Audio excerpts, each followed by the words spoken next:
Agenda pembahasan. 1. Kerangka kebijakan sertifikasi kompetensi penanggulangan bencana Indonesia. 2. Urgensi sertifikasi bidang penanggulangan bencana. 3. Agenda sertifikasi kompetensi bidang penanggulangan bencana. Sertifikasi kompetensi penanggulangan bencana adalah bagian dari sistem, mekanisme dan standar kerja di bidang penanggulangan bencana. Merupakan strategi keselamatan masyarakat dari bencana. Solus Populi Suprema Lex Esto. Sertifikasi adalah pengakuan dan pembuktian atas keahlian individu bidang penanggulangan bencana. Lembaga Sertifikasi Profesi Badan Nasional Penanggulangan Bencana, atau LSPB-NPB, adalah lembaga independen berdasarkan Perka BNPB Nomor 7 Tahun 2014 dan perubahannya Perka Nomor 1 Tahun 2018. Berdasarkan lisensi BNSP Nomor Cap 1467 BNSP VLL 2022, berlaku hingga 22 Juli 2027. Dengan fungsi utama, sertifikasi kompetensi penanggulangan bencana. Acuan, Pedoman BNSP Nomor 5 BNSP VLL 2014, Pedoman 206. Selanjutnya, silahkan Pak Aryo. Langsung mendaftarkan kompetensi yang akan diikuti yang mana. Gitu ya. Kemudian teman-teman datang itu nggak tangan kosong. Teman-teman datang itu sudah bawa bukti. Apakah itu surat tugas, apakah itu sertifikat pelatihan, apakah itu SK jabatan, apakah itu laporan kegiatan, apakah itu sebuah karya teman-teman, entah tulisan, entah video, entah apapun itulah. Teman-teman datang akan dilayani oleh asesor, di mana teman-teman didampingi untuk menilai dulu secara mandiri kemampuan teman-teman tuh, dengan beberapa pertanyaan-pertanyaan. Bagaimana bekerja, misalkan pertanyaan pertama, bagaimana bekerja efektif dalam bidang PB? Apa buktinya? Mana dokumennya? Itu teman-teman menilai sendiri. Cara menilai dari mana? Dari portofolio atau dokumen teman-teman yang sudah teman-teman miliki. Ya. Setelah itu clear atau masuk kepada namanya aplikasi APL 02, teman-teman barulah mulai melaksanakan uji kompetensi. Uji kompetensi itu akan disepakati di awal pada saat pra-assessment. Mau pakai metode apa nih? Demonstrasi kah? Oh, saya Pusdalops, Pak. Saya biasa mengumpulkan data. Oke, kita sepakat demonstrasi ya. Tunjukkan kalian Anda mengerjakan komputer untuk bagaimana mengumpulkan data. Misalkan begitu. Oh, saya petugas kayak cepat, Pak. Saya biasa melakukan kayak cepat. Oke, kita uji ya. Bagaimana Anda melakukan kayak cepat? Pakai alat kah? Pakai drone kah?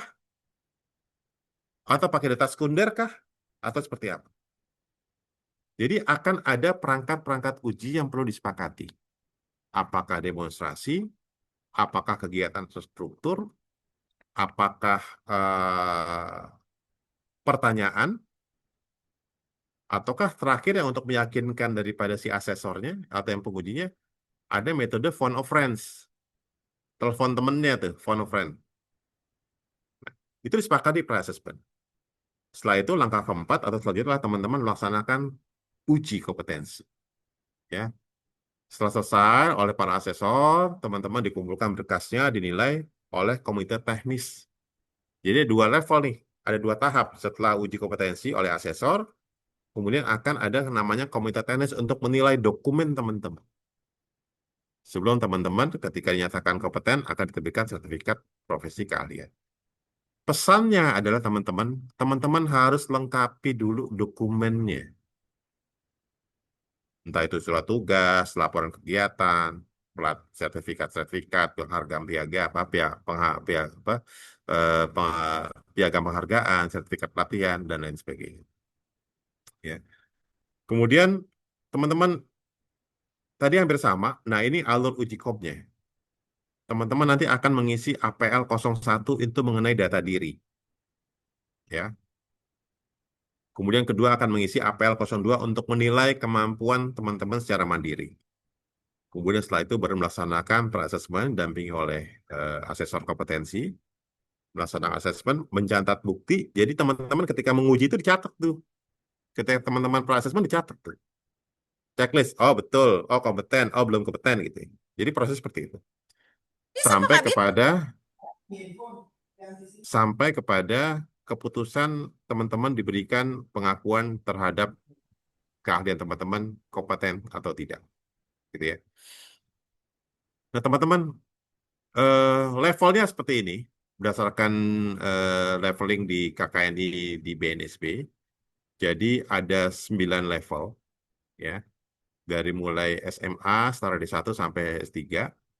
Dan kalau kaitan dengan kompetensi PB, saat ini kita masih mendorong untuk kompetensi di tahap darurat atau tahap penanganan darurat, ya.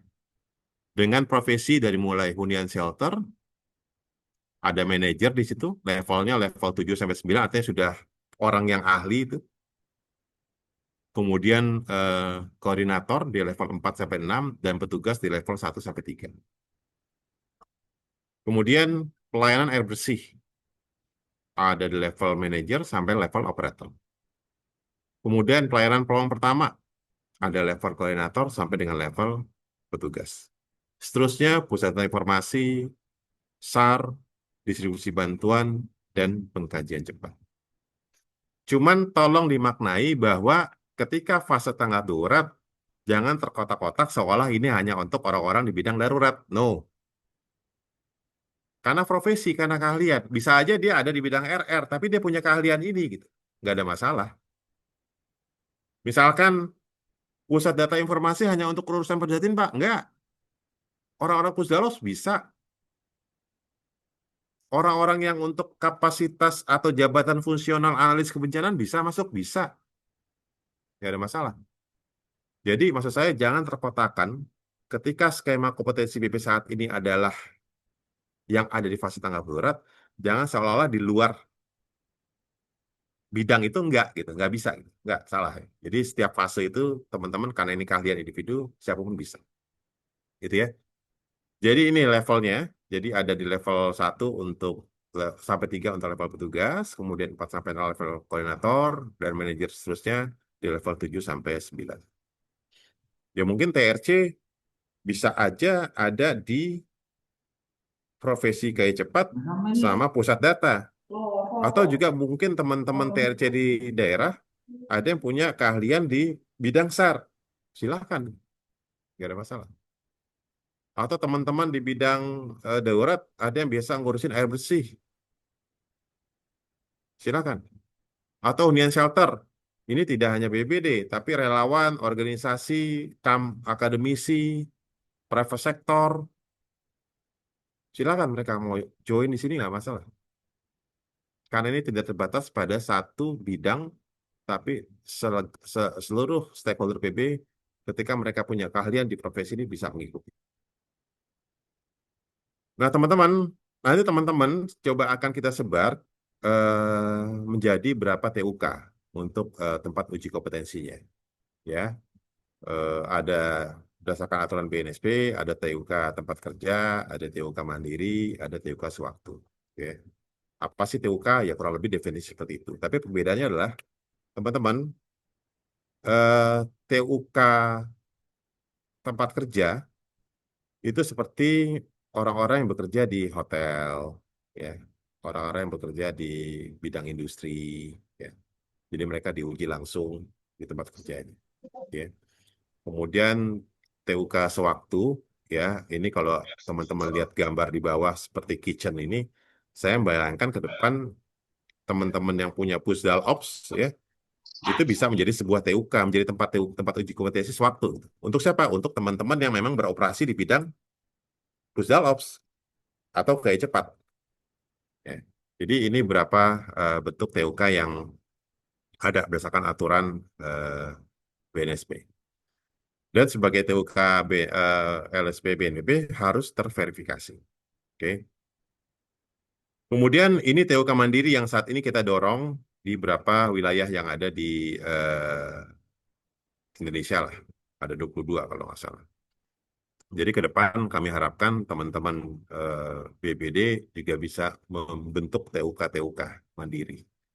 Ya tentu harus ada SK organisasi, ada manajemen TUK-nya, ada teknis operasionalnya, memiliki fasilitas memadai, sampai kepada sistem manajemen mutu, ya, audit internal, dan jaminan ketidakberpihakan terhadap keamanan materi uji kompetensi. Ya, yang pasti juga harus ada asesornya, orang yang akan menguji.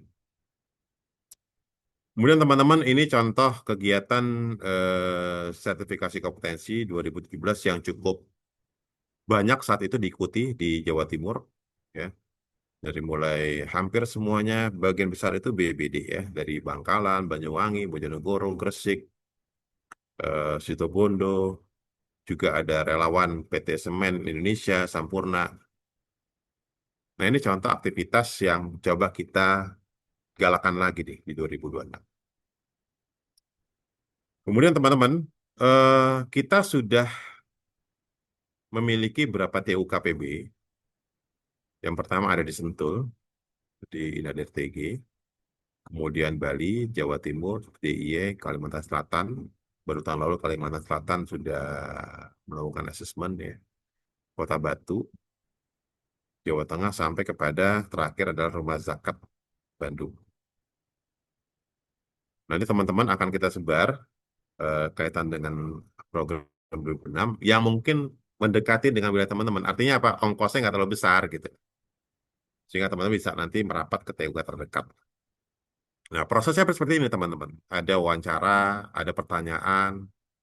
Ya, ini contoh oleh Pak Siswanto, waktu itu Direktur RR, ya, dengan teman-teman BBD. Ini juga salah satu asesornya dari PMI. Ini proses-proses sertifikasi. Jadi akan di-checklist, akan dilihat keahlian teman-teman berdasarkan dokumen pendukungnya. Teman-teman, kita kepada intinya, jadi agenda 2026 ini coba kita rancang untuk di beberapa wilayah. Nanti akan mulai di 30 Maret dan 2 April di Sentul dengan target 80 ACC atau calon daripada yang akan diuji. Dengan okupasi mulai koordinator data informasi, koordinator kiai cepat, petugas pengumpul data, petugas kiai cepat. Ya. Kemudian selanjutnya, mudah-mudahan TUK Kota Batu sudah siap untuk target 100 ACC dengan okupasi dari mulai koordinator distribusi bantuan, koordinator kimian, pelayanan penolong pertama, sampai kepada petugas hunian. Kemudian berikutnya Jatim, ya, TUK Jatim, saya pikir kemarin sudah kita bahas, kayaknya sudah siap untuk berbagai okupasi dari mulai Datin, hunian, sampai kepada petugas SAR, dan seterusnya sampai kepada bulan Oktober. Untuk bulan Oktober di tanggal 19-23 sampai dengan 30 Oktober ada 2 tempat, ya. Pertama di UPT Sumbar, kita lagi mendorong untuk Sestama menyetujui untuk UPT Pusalop Sumbar itu bisa sebagai tempat uji kompetensi untuk teman-teman di wilayah Sumatera. Dan harapannya, karena di sini ada Pak Warso, ya, tadi kalau saya lihat dari Kota Samarinda, karena saya ingat beliau sudah membuat apa, ya, Pusalops baru, kemudian ada media center baru di sana, ya Pak Warso, ya, Pak Ifran. Nah, mudah-mudahan bisa sebagai TUK untuk teman-teman wilayah Kalimantan nih, mendampingi Kalimantan Selatan, ya Pak Mansyah, ya. Dengan target harapannya untuk pertama bisa 40 ASIS. Nah, teman-teman, dari agenda ini tentu karena ini berpola PNBP, kita mengacu kepada PP PNBP nomor 27 2018. Untuk level petugas, jumlah pembiayaannya sebesar 3 juta rupiah. Kemudian kalau untuk level koordinator, 2.750.000 rupiah. Ya. Untuk rencana target, rencana dimulai awal atau akhir Maret sampai kepada akhir Oktober dengan okupasi yang sudah kita buka gitu. Pak, yang lain bisa nggak? Bisa. Selama ada ACC-nya dengan portofolio pendukungnya, boleh dengan okupasi yang lain. Nggak ada masalah. Tapi paling nggak ini sudah kita rangkum beberapa okupasi yang kita pikir masih sangat diperlukan di lapangan. Teman-teman, ini contoh sertifikat kompetensi ketika para ACC sudah lolos dari komite teknis. ya akan dikeluarkan sertifikat kompeten. Ini kalau nggak salah hologram ya, Mas Faldi ya, dari BNSP-nya ya, Yes, betul sertifikatnya Pak. ya. Betul, Berarti betul. sudah apa tuh? Kalau hologram sudah tervalidasi di BNSP, tercatat di BNSP ya. Jadi kurang lebih ini teman-teman contoh dari sertifikat yang akan dikeluarkan ketika teman-teman atau para anggotanya mengikuti uji kompetensi. Ini ada apa ya? KI cepat ya. Kemudian ada pertolongan pertama sampai pengumpul data. Dan berlakunya 3 tahun. Tujuannya apa? Untuk bisa di-refresh, yang pertama. Kemudian yang kedua adalah mereka bisa meningkat untuk level yang lebih tinggi di atasnya. Apakah koordinator, apakah manajer. Jadi bertahap gitu. Oke. Kemudian teman-teman, ini mungkin kesimpulan dari apa yang kita diskusikan. Intinya adalah Assalamualaikum Pak Ustadz. Waalaikumsalam warahmatullahi wabarakatuh. Ini lagi ya? Iya, ini. kalau ngaku kompeten, ya harus melalui uji kompetensi gitu. Jadi teman-teman silakan, teman-teman bisa di-scan, segera daftar, di data dulu nggak apa-apa. Nanti selanjutnya nanti akan ada asistensi konsultasi dari tim sertifikasi. Oh ya, ketika teman-teman itu sudah daftar, kami dari tim koordinasi sertifikasi akan mendampingi ya, dari mulai pengumpulan portofolionya, kemudian sebelum asesmen ya, akan mendampingi dari mulai portofolio yang diperlukan sesuai dengan skemanya, kemudian misalkan dokumentasi apa yang dibutuhkan gitu. Jadi kita akan mendampingi itu, sehingga proses di APL 02 ketika teman-teman akan melakukan penilaian secara mandiri itu sudah pas. Tujuannya itu. Jadi nanti juga kami juga akan briefing kepada para asesor yang ada di TUK untuk bagaimana mereka menguji dengan baik dan benar. Baik, saya pikir itu beberapa hal yang mungkin bisa kami sampaikan. Mudah-mudahan bisa menjadi target buat teman-teman untuk bisa mengikuti di agenda yang sudah kami jadwalkan ini. Kami masih sangat terbuka untuk diskusi lebih lanjut. Selebihnya, selanjutnya saya kembalikan ke Mas Afif ya. Silakan Mas Afif. Terima kasih. Terima kasih Pak Aryo, Bapak dan Ibu. Tadi yang telah dipaparkan oleh Pak Aryo selaku Ketua Tim Koordinator Sertifikasi mengenai kegiatan sertifikasi tahun anggaran 2026. Bagi Bapak dan Ibu yang ingin bertanya, kami persilahkan. Sudah ada yang raise hand. Pertama dari Pak Raja Darmika, kemudian nanti disusul Pak Fajli dari Provinsi Aceh. Silakan Pak Raja, kemudian Pak Fajli. Ya, terima kasih atas kesempatan yang diberikan. Assalamualaikum warahmatullahi wabarakatuh. Salam tangguh. Pak Aryo, Waalaikumsalam apa warahmatullahi kabar wabarakatuh. Pak? Alhamdulillah, Pak Raja. Baik, Pak. Ya, selamat menempuh ibadah puasa Pak ya, buat rekan-rekan semua juga. Insya Allah. Walaupun terlambat. Ya, ini menarik nih Pak. Saya hanya pingin melihat bahwa apa ya, azas manfaatnya gitu. Azas manfaatnya ini kadang-kadang kenapa harus diberlakukan PNPB gitu ya. Di sisi lain kita dituntut untuk tangguh, benar, cocok. Di sisi lain ada sisi kemanusiaan gitu. Tapi kenapa pemerintah menarik biaya gitu? Oke. Ini yang menarik gitu kan. Ini menarik gitu. Kenapa tidak ditanggung kami-kami yang bekerja untuk kemanusiaan ini gitu. Nah, ini ada kaitannya dengan kondisi sekarang, Pak. Terus terang gitu ya. Kita mungkin hampir semuanya mengalami efisiensi. Pos-pos pendidikan dan pelatihan itu rata-rata itu kena efisiensi semuanya. Bahkan kegiatan-kegiatan yang memang itu seharusnya menjadi prioritas SPM itu juga kena gitu. Ya. Nah, di sisi lain kita juga dituntut untuk meningkatkan kapasitas. Saya sangat setuju dan saya sudah pernah mengikuti sertifikasi sebagai pemandu gunung. Dan itu terasa bermanfaat karena ada sesuatu yang kita dapatkan sebagai pemandu gunung, karena kalau nggak punya sertifikasi nggak bisa jadi pemandu tuh. Seperti itu. Nah, sekarang kita sebagai anggota BPBD, apakah ada aturan misalnya dia tidak punya sertifikasi tidak bisa jadi koordinator? Belum ada ketentuan itu kan. Iya. Saya bisa nunjuk saja si A, si B sebagai koordinator, tapi kan lihat juga kemampuannya, setidak-tidaknya dia punya bekal nggak, seperti itu. Nah, seyogianya difasilitasi gitu, sehingga terpacu gitu. Tapi kalau berbayar, tergantung dari institusi BPBD ada anggaran tidak. Di saat misalnya tidak ada anggaran, akan tertunda. Mau pakai anggaran pribadi, motivasinya kan harus, wah aku dapat apa nih gitu loh. Setelah punya sertifikasi, apalagi sertifikasinya masa berlaku 3 bulan, 3 tahun. Habis itu perlu adanya perpanjangan ataupun peningkatan level seperti yang Pak Aryo sampaikan tadi gitu. Nah, harusnya ada aturan pemanfaatannya lagi nih apa gitu ya. Yang saya sendiri menggambarkan kalau saya sebagai pemandu gunung, saya nggak punya sertifikat, saya akan ibaratnya nggak punya SIM untuk sebagai pemandu gunung gitu loh. Ya.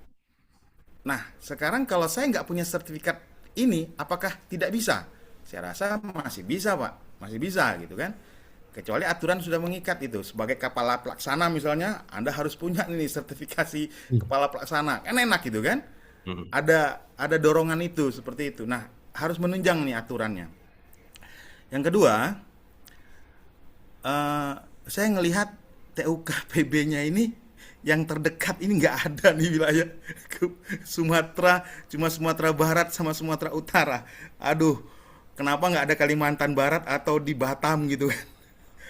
Bisa dibuka nggak Pak? Gimana cara membukanya gitu untuk penyelenggaraan itu gitu kan? Mungkin itu saja sih Pak. Terima kasih. Oke, Assalamualaikum warahmatullahi wabarakatuh. oke, oke. Waalaikumsalam. Saya jawab Pak aja dulu apa sekalian ya, Mas Pak ke Pak Fazli dulu ya, Pak Mas Zli. Ke Taufik. Pak Fazli, baru nanti dijawab 2 pertanyaan langsung, Pak. Jadi Pak Fazli dulu ya, silakan Pak Fazli. Ya, Pak Fazli, kami Aceh, persilakan Aceh. dari BPBA. Assalamualaikum salam sejahtera bagi kita semua, Pak Raja bersama kita juga dan Bapak Ibu sekalian. Berkaca pada hal yang bencana di 3 provinsi kemarin, saya melihat karena saya sudah punya, katakanlah saya sudah punya kapasitas dalam hal ini, hampir semua training saya sudah ikuti, termasuk juga di semua level, semua tahapan saya sudah mengikuti. Namun lagi-lagi dalam pelaksanaan penanganan tanggap darurat kemarin, saya tidak tahu apa ini kesalahan saya atau karena memang apa yang saya miliki ilmu-ilmu terkait dengan penanganan darurat, karena semua level ICS sudah saya ikuti, itu tidak dapat saya implementasikan dalam penanganan darurat.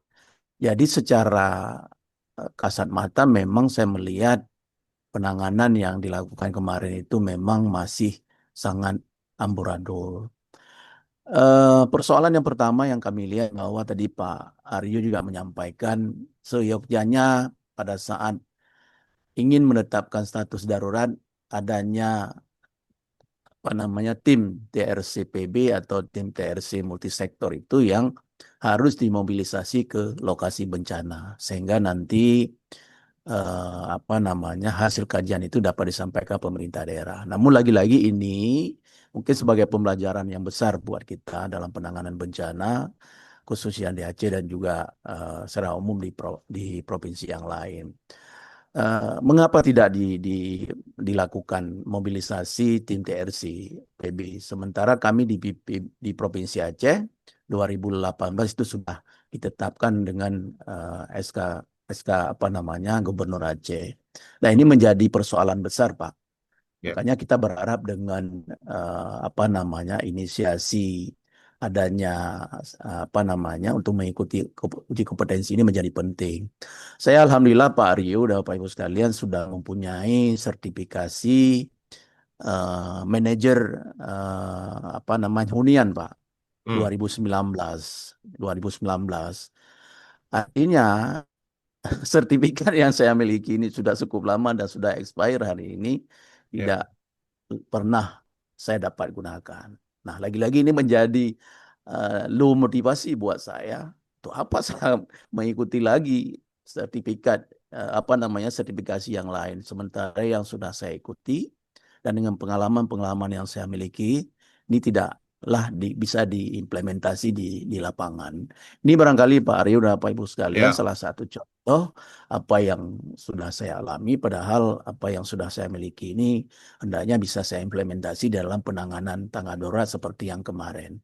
Ini lagi-lagi miris dan ironis apa yang saya lihat, saya rasakan eh, kompetensi yang saya punya dan yang sudah saya ikuti untuk semua level pelatihan di BNPB ini tidaklah bisa useful dapat saya implementasikan di lapangan. Ini barangkali Pak Aryo dan Pak Ibu sekalian sebagai ya, pembelajaran buat kita semua. Assalamualaikum Ya. warahmatullahi wabarakatuh. Waalaikumsalam warahmatullahi wabarakatuh. Terima kasih Pak Fazli. Eh, saya menjawab sekaligus aja ya. Jadi Pak Fazli alhamdulillah tuh sudah punya level manager Pak ya untuk hunian. Ya. Nah, persoalannya kan seolah kata apa kata umumnya itu kok nggak pakai gitu Pak ya. Nah, itu tinggal kepada bagaimana pengakuan terhadap sertifikasi Bapak itu bisa diketahui oleh banyak orang gitu. Artinya minimal oleh level pimpinan. Nah, ini menunjukkan ketika ada kondisi-kondisi darurat bahwa orang yang memang layak memang duduk sebagai eh, koordinator atau pejabat inisiator ya Bapak gitu.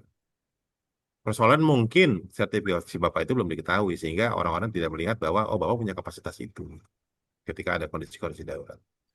Itu yang pertama. Kemudian saya mau analogikan pernyataan Pak Raja itu Bapak punya SIM Pak ya. Pak Raja punya SIM kan. Kemarin bikin SIM bayar gratis Pak. Bayar Hah? dari kantor, kalau saya dulu bayar kantor. Ya, artinya walaupun bukan Bapak yang bayar kan kantor yang bayar gitu ya. Nah teman-teman, sertifikasi itu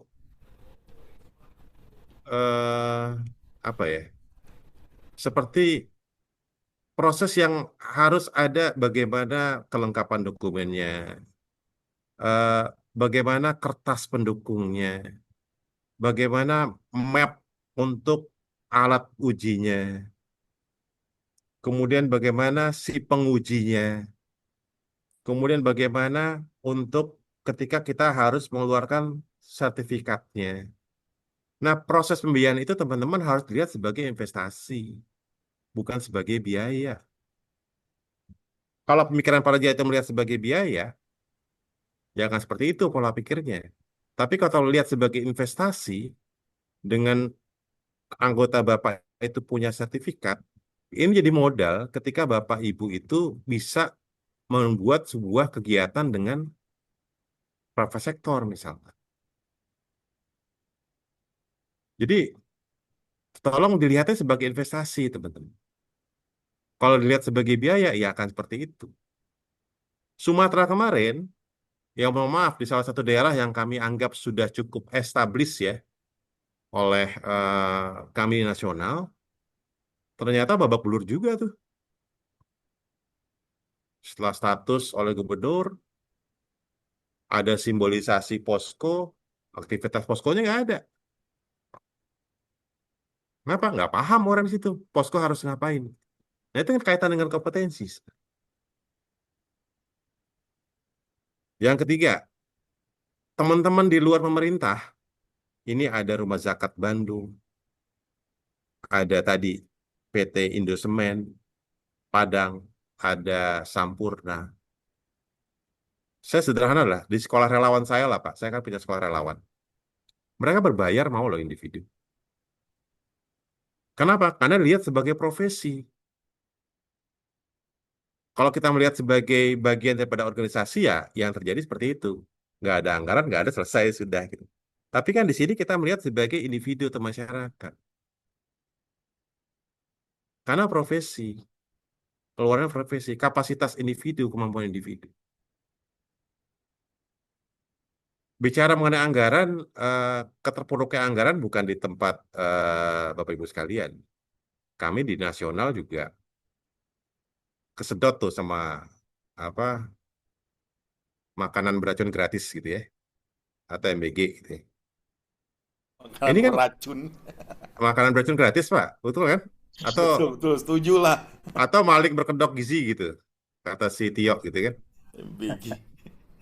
Jadi teman-teman kita harus punya inovasi lah bahwa masyarakat sebagai target ini nggak bisa nunggu. Mereka harus bisa bagaimana terbantu oleh kehadiran kita yang memang punya kapasitas. Pernah satu ketika saya ke Jepang, Pak. Saya ke Jepang eh, melihat salah satu pengungsian. Jadi pola pikir di sana tuh begitu seperti ini, Pak. Ketika ada satu masyarakat pengungsi, ketika ada relawan mau membantu, muncul satu pertanyaan yang gelitik yang menarik dari para pengungsi itu atau korban atau penyintas itu. Apa jaminan buat saya bahwa Anda bisa membantu saya?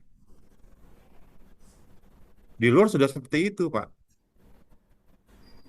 Itu yang pertama. Jadi artinya apa? Memang sudah kepada kapasitas individu. Yang kedua, Anda nggak dari teman-teman di sini sudah pernah ikut BNPB untuk bantuan misi kemanusiaan ke luar negeri? Sudah ada? Ada yang pernah ikut di sini? Boleh reset kalau yang sudah pernah ikut? Belum. Itu akan ditanya, Pak, oleh negara setempat. Anda punya kompetensi apa? Anda punya kapasitas apa? Walaupun G2G nih, Pak, antar pemerintah dan pemerintah. Nah, saya minta tolong teman-teman, mohon ini dipandang sebagai investasi, gitu ya. Kemarin alhamdulillah tuh Pak Rozik setelah pelatihan langsung uji kompetensi. Nah, seperti itulah proses teman-teman Bapak atau anggota Bapak. Setelah selesai pelatihan, kami dampingi untuk menyusun portofolionya atau APL 02 baru diuji kompetensi. Jadi teman-teman, kami berharap teman-teman profesi-profesi ini dengan level 1 sampai 9 dengan target teman-teman untuk mendorong para stakeholders di wilayahnya, eh, kita mohon melihatnya sebagai investasi, gitu ya. Jangan dilihat sebagai cost, walaupun masa waktu 3 tahun. Nah, tinggal bagaimana ketika sertifikasi kompetensi itu sudah keluar, pimpinan daerah punya awareness gitu. Makanya tadi sini saya sampaikan, sejauh mana interconnectivity, kompetensi, awareness, and policy gitu. Ada interkonektivitas antara sertifikat yang dikeluarkan dengan kebijakan daerah terhadap kemudian untuk kompetensi seseorang. Gitu, Pak. Kalau katanya di aparatur kan sebenarnya kan bukan duk dulu. Dik dulu kan. Dik baru duk. Tapi sekarang kan enggak. Duk baru dik. Ya. Seperti Nah, itu, itulah. Pak. Ya kan kita di aparatur gitu, Jadi Pak, nggak diajarkannya. perlu jadinya. Gitu. Ada perjabatan, ada pelatihan, setelah dilihat oleh BKD, oh cocok nih Pak Raja untuk jabatan eselon 3, baru dilantik duk gitu. Nah, saya melalui proses itu. Teman-teman, perkara perlu nggak perlu, ini kembali ke teman-teman. Tapi saya lihat di luar sana, Bapak Ibu dengan seragam BNPB, dengan seragam Orange, dengan seragam BPBD, ada tanggung jawab besar, masyarakat nunggu. Mereka punya hak untuk dibantu. Dengan kapasitas teman-teman memiliki sertifikat kompetensi tertentu. Jadi saya pikir itu, Pak Fazli, Pak Raja, Pak Rozik, mohon izin. Mudah-mudahan ini bisa membuka hasanah teman-teman. Nggak ada suaranya, Pak. Ada kok suaranya kok. Ya, Ada. Jadi kalau misalkan tadi Pak Raja mau buka, Bapak buka, silakan Pak. Bapak buat strukturnya di sini Pak Raja.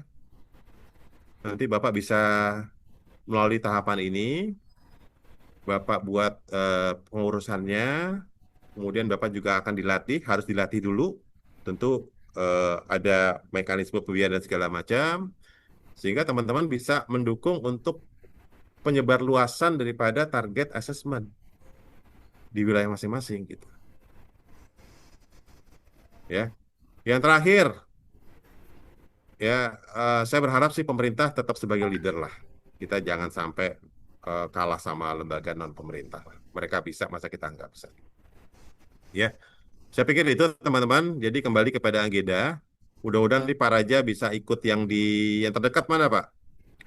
Dari Sumbar, Pak. ya ke Sumbar berarti nunggu Oktober tuh. Kalau teman-teman ada yang bisa merapat ke daerah terdekat silakan. Sengaja kita buka daerah terdekat Ustaz, agar Pak apa? Raja. Gimana Pak Fazli? Mau ke Sentul katanya, Pak Oh, Fadli. Sentul, Pak. Ke Sentul, Pak. Kita ketemu, Pak. Ya, Sentul bosan, Pak. ya. Jadi mudah-mudahan teman-teman bisa merapat ke daerah terdekat. Ini tujuannya adalah untuk meminimalisir cost sebenarnya. Gitu Pak, tujuannya itu. Jadi kita buka berbagai macam TUK yang sudah siap. Tujuannya salah satu untuk minimalisir cost pembiayaan transportasinya lah. Dibanding Bapak harus ke Sentul. Baik, saya pikir itu dari saya. Mohon kalau ada lagi yang masih ingin menyampaikan pertanyaan silakan. Terima kasih. Apa terdengar, Pak Aryo? Monggo Pak, dengar Pak. Saya dari TRC BPBD DIY menyambut tadi yang disampaikan Mas Tiono adalah kaitannya dengan sistem perpanjangan. Nah, kemarin kita sudah koordinasi dengan teman-teman di BNPB berkaitan dengan 31 orang TRC BPBD DIY yang saat ini sertifikatnya sudah pada expired, karena kita sudah melakukan koordinasi dengan teman-teman di BNPB berkaitan dengan perpanjangan sertifikasi teman-teman. Namun baru beberapa waktu yang lalu kita dapatkan informasi kalau sistem perpanjangan ini tidak diberlakukan, tetapi kemudian harus memulai lagi dari awal. Artinya kita harus membayar 3 juta, sedangkan informasi sebelumnya kita mendapatkan informasi untuk perpanjangan waktu itu hanya 350.000. Nah, ini memang menjadi PR kita, sehingga kemudian teman-teman harus berupaya semaksimal mungkin dengan berkoordinasi dengan para pimpinan untuk bisa mengakomodir apa yang menjadi keinginan teman-teman untuk memperpanjang sertifikat ini.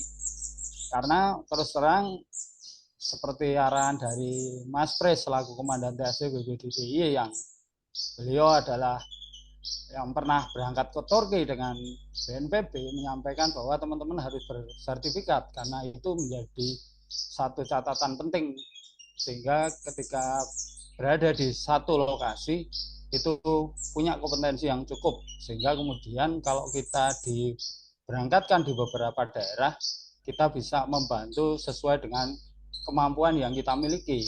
Namun kita juga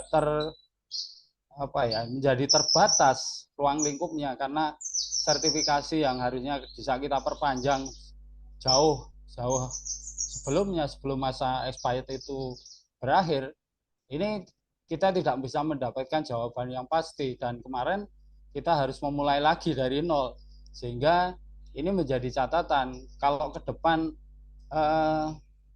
seperti ini lagi, kita nggak bisa menjamin apakah kemudian teman-teman nanti bisa menyisihkan dananya untuk bisa mengikuti dari awal, karena di beberapa sertifikasi yang teman-teman ikuti ketika perpanjangan ini teman-teman hanya dikenakan biaya administrasi yang tidak full 3 juta, sehingga kemudian teman-teman bisa menyisihkan anggarannya, bisa menyisihkan pendapatan pribadinya untuk memperpanjang itu. Nah, kalau kejadiannya harus memulai dari nol lagi, ini menjadi PR yang cukup berat kayak gitu. Dan memang sudah kita sampaikan, rencananya kita di bulan Juli, dan kita minta jadwal untuk sertifikasi kaji cepat 31 orang. Nah, ini nanti mungkin Mas Aryo bisa menjadwalkan, karena kalau saya baca tadi di daftarnya BNPB itu baru nanti di bulan Agustus di DIY. Nah, ini tentu juga ini berkaitan dengan anggaran yang ada di kami, sehingga kemudian kami harus menyesuaikan.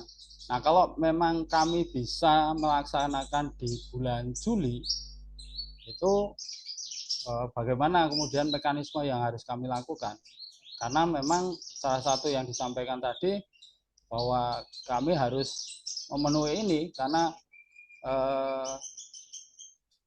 salah satu syarat di TRC BPPDDIY ini sejak awal ketika kita punya sertifikasi kaji cepat, orang yang bergabung di TRC BPPDDIY ini harus mempunyai sertifikasi kaji cepat.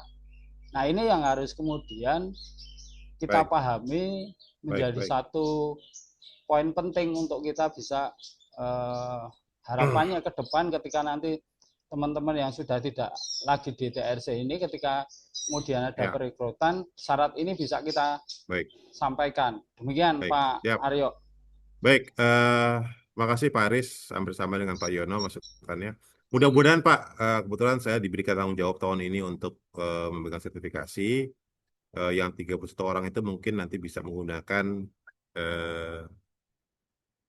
tarif yang berbeda mungkin Pak. Mudah-mudahan bisa dibuat tarif PNBP bagi mereka yang sudah pernah memiliki sertifikat kompetensi. Nah, yang kedua Pak, nanti boleh disenggol Pak Aris untuk TUK DIY. Kita sudah menyiapkan GFOM. Salah satunya adalah data alumni kompetensi. Nah, itu menjadi catatan kami bahwa mereka akan menjadi prioritas nanti ke depan untuk bagaimana TUK itu bisa sebagai pengingat mereka perlu diperpanjang atau tidak sertifikat. Kemudian yang ketiga Pak, tadi tanggal berapa Pak rencananya Juli? Ya, ini kami koordinasi dengan teman-teman di BNPB, kita diminta awal atau pertengahan. Seperti itu Pak Aryo tadi. Kalau mau di awal di bulan apa Pak? Kalau awal kan di bulan Juli. Maksudnya tanggalnya di bulan Juli, tapi tanggalnya di awal bulan atau di pertengahan bulan. Oke, Pak Aryo. baik. Kita catat Pak, di awal atau di pertengahan bulan Juli ya Pak? Ya. Baik, TUK-nya sudah siap berarti ya Mas Anas dan kawan-kawan sudah siap ya? Ya, Oke, kita sudah baik. koordinasi dengan Mas Anas berkaitan dengan sertifikasi ini. Oke. Namun kan dari Mas Anas menyampaikan kita menunggu informasi detailnya dari BNPB. Oke, siap. Seperti itu. Kalau memang saya catat, saya kunci Pak ya di awal di pertengahan Juli ya untuk DIY. Ya. Mas Faldi, tolong dicatat ya untuk DIY minta dimajukan jadi awal Juli atau pertengahan Juli. Baik, makasih Pak Aris. Terakhir mungkin ya Pak Luki, silakan Pak Luki. Siap, makasih Pak Aryo. Ketemu lagi Pak, izin Pak, saya cuma mau menambahkan Pak terkait untuk ketika kita mendapatkan sertifikat untuk sertifikasi ini, kalau bisa Pak kita ini sudah saya pernah usulkan tahun 2023 kalau tidak salah pada program Pusdiklat tahun 2024. Kalau bisa Pak kita selain dapat sertifikatnya, kita bisa dapat wing-wing atau emblem-emblem terkait dengan okupasi ini Pak, supaya untuk keseragaman juga dan penertiban lambang-lambang kebencanaan Pak. Namun supaya bukan tidak mungkin kan kita ke lapangan Pak, masa kita bawa sertifikat. Kalau sudah ada wing-wingnya ini kan lebih enak Pak. Mungkin ini hanya usulan Pak. Terima kasih Pak. Baik, makasih Pak Luki. Sebenarnya sebelum ide itu sudah kita terbitkan kartu Pak, ukuran kayak model ATM. Sebenarnya sudah. Tapi nggak apa. Kita lihat ke depan apakah kalau wing itu ya artinya harus kan masa berlaku 3 tahun tuh. Berarti harus cetak lagi tuh. Nanti gitu kan. Oke, nggak apa kita coba tampung dulu. Baik teman-teman, saya pikir cukup ya dari apa yang kami sampaikan. Jadi intinya daftar aja dulu deh. Daftar dulu, sehingga ketika teman-teman sudah daftar, kita sudah bisa merancang, oh di wilayah Bali sekian, oh Jogja sekian, oh Kalimantan Selatan sekian. Jadi kami sudah bisa menyiapkan tadi seperti Pak Ifran harapkan, jadi pendampingan kembali para peserta. Mereka harus menyiapkan apa sih, termasuk kami juga nanti memperkuat untuk TUK bisa merefresh lagi para asesornya. Jadi asesor PB-nya itu tidak hanya dari kami yang di Pusiklat atau Pipus kalian, tapi juga akan berasal dari asesor yang sudah ada di wilayah TUK-nya masing-masing gitu. Seperti tadi di Jogja, selain kami juga sudah ada teman-teman di BPD DIY Jogja sebagai asesor. Baik ya, teman-teman, saya pikir itu intinya. Teman-teman silahkan daftar dulu aja sehingga kami bisa identifikasi. Dari jadwal ini, dari materi ini sudah saya share ya Pak Sinaga di chat. Sudah terima ya di chat? Mas, udah Pak. Sudah ya? Udah, Pak. Mudah-mudahan Makasih. bisa menjadi landasan teman-teman buat ke para pimpinannya, atau juga bisa memotivasi para anggota-anggota di bawah strukturnya untuk bisa segera daftar. Baik, saya pikir itu beberapa hal yang kami sampaikan dari agenda sosialisasi sertifikasi kompetensi di 2026. Mudah-mudahan jadwal ini bisa diikuti oleh teman-teman sesuai TUK-nya dan targetnya bisa terpenuhi, sehingga persoalan-persoalan pengalaman-pengalaman atau pembelajaran penanganan bencana kita bisa lebih baik lagi ke depan dari kapasitas dan teman-teman yang kompeten di bidangnya. Masih Sekian boleh dari... satu lagi nggak, Pak? Oh, silakan. Dari siapa nih? Adi Pamungkas. Oh, Mas Adi. Silakan, Mas Adi. Oke, singkat aja, Mas Aryo. Kita dari Pramuka waktu itu sempat sampai sekitar 20-an punya asesor LSP PB waktu itu, yang sekarang sebagian besar memang sudah expired, gitu, seperti tadi Pak Sudimin sampaikan. Jadi ya kita mengharapkan bisa ada RCC atau workshop asesor lagi yang bisa diikuti. Satu itu. Yang kedua, untuk syarat TUK mandiri, apakah ada kewajiban untuk mesti ada setoran ke LSP induknya atau tidak? Karena untuk relawan Pramuka cukup banyak ya, relawan dari Pramuka Peduli yang untuk ikut sertifikasi itu dengan biaya 3 juta itu ya lumayan berat gitu, sehingga kalau misalnya TUK mandiri bisa melakukan sertifikasi uji kompetensi sendiri, apakah bisa menetapkan biaya sertifikasi yang lebih rendah dari yang tertuang dalam skema sertifikasi yang 3 juta dan 2.750.000. Mungkin itu aja, Kak. Mas Aryo. Kasih. Baik, makasih Pak Adi. Terima kasih Pak, sedang kita formulasikan. Jadi kalau untuk pertama memang kita mengacu kepada yang sudah tertuang di PP, karena mandatorinya kan PP. Kalau untuk RCC mungkin yang akan kita coba olah lagi nih Pak, formulasi pembiayaannya. Apakah bisa dibawa dari harga yang sebelumnya. Itu mungkin Mas Adi. Saya tunggu juga partisipasi teman-teman untuk terlibat dan jadi TUK di kuartir Pramuka ya, mungkin menjadi TUK nanti ya. Oke. Siap. Oke, baik teman-teman. Saya pikir itu intinya, scan dulu aja saya, ya. Ente yang kompeten ya kita uji gitu kan. Jadi harapannya kita bisa ketemu di agenda uji kompetensi sesuai dengan jadwal yang sudah saya share. Mudah-mudahan apa yang kita ikhtiar bersama ini bisa memberikan sebuah perubahan terhadap upaya PP ke depan. Sekian dari saya. Akhir kata, mohon maaf atas segala kurangan. Assalamualaikum warahmatullahi wabarakatuh. Selamat siang. Bapak dan Ibu, mungkin bisa untuk bahan materi sudah di-share di dalam chat. Kemudian untuk daftar hadir, Bapak dan Ibu bisa mengisi daftar hadirnya, dan apabila nanti berminat untuk mengikutinya bisa scan barcode yang tadi sudah tampil, dan juga ada link pendaftaran yang sudah dibagikan oleh panitia di kolom chat. Mungkin itu saja dari kami. Assalamualaikum warahmatullahi wabarakatuh. Oke, waalaikumsalam Selamat siang. warahmatullahi wabarakatuh.